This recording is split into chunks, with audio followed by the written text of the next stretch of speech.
Hello Nerdfighters, today is Tuesday. My house is kind of loud right now, so I'm going to film this video outside walking around my neighborhood. Today I'm going to do a slight review of Harry Potter and the Deathly Hallows Part 2.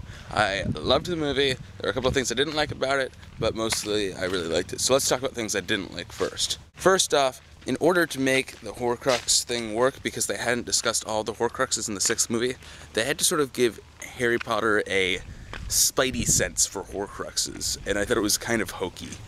But whatever, I mean, it can make sense in the context of the movie. The second thing I didn't like that I thought I really would like, and I did like in the first like 3 seconds of it, but then it just felt awkward, was the Neville and Luna pairing, which is something that the fandom has wanted for a long time, but in the context of the movies, I don't think they have nearly as much chemistry as they do in the books. I think that it was just kind of awkward, and it felt almost like pandering to the fandom. But, again, whatever, it's just a thing. I thought Fred's death scene was really moving, but I think I preferred it in the book, where Harry's actually there, and at the moment that Fred dies, and it's just after he reunites with Percy. I think Percy just sort of appears in this without really much explanation. I don't remember. Okay.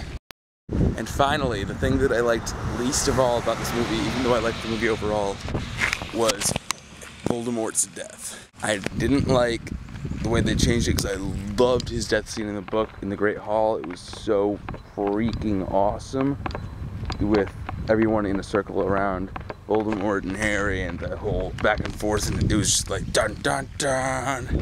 In the movie, they were sort of all over the place, and then no one was there when Voldemort died. I thought that the book version was more powerful, but it was okay. It was a decent movie adaptation. It had more action, I guess, than the book did. The other thing I didn't like about Voldemort's death was him crumbling to ash. I thought it would have been far more powerful had he become just a body, you know, just like the body of Voldemort, the body of Tom Riddle. You know, like just if he had just died, like so many before him had just died, I think that would have been more powerful. Now let's talk about things I did like. First thing that I really liked about this movie was the portrayal, not betrayal, of the Malfoys.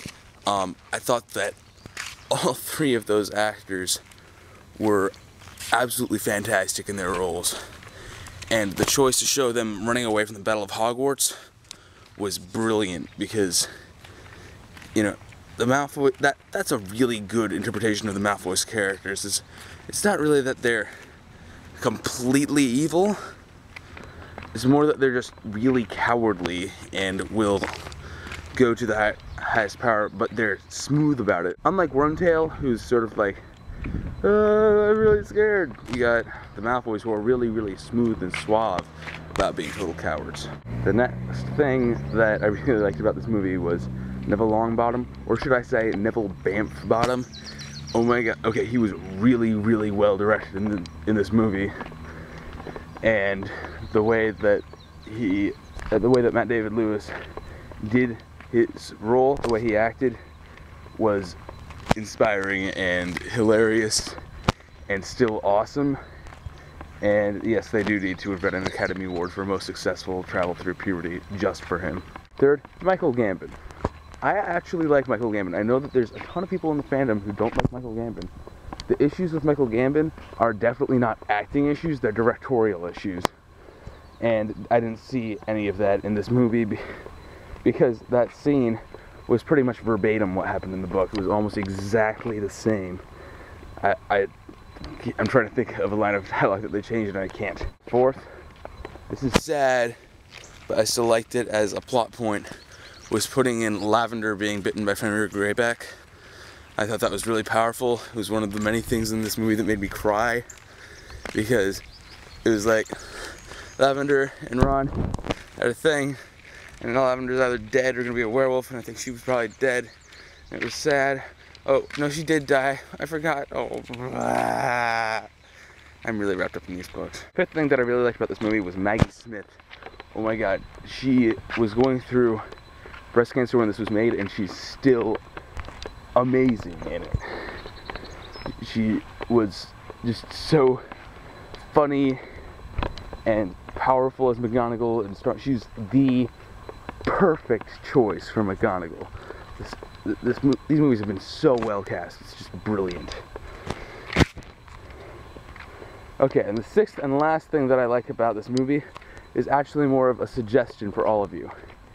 If any of you are not subscribed to absolutely every single Harry Potter Tumblr that you can find, you need to get on that, because I love this fandom, guys. People are so funny. There's been so much amazing HP humor in the last couple of weeks, and it's still going on, but it's starting to peter out, so you need to get on that and find as many hilarious GIFs to laugh at as you possibly can.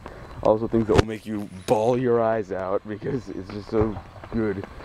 Oh, and last recommendation, go watch the trailer for Harry Potter and the Sorcerer's Stone and have yourself a little cry, and we need to figure out how to get out of this post-Potter depression.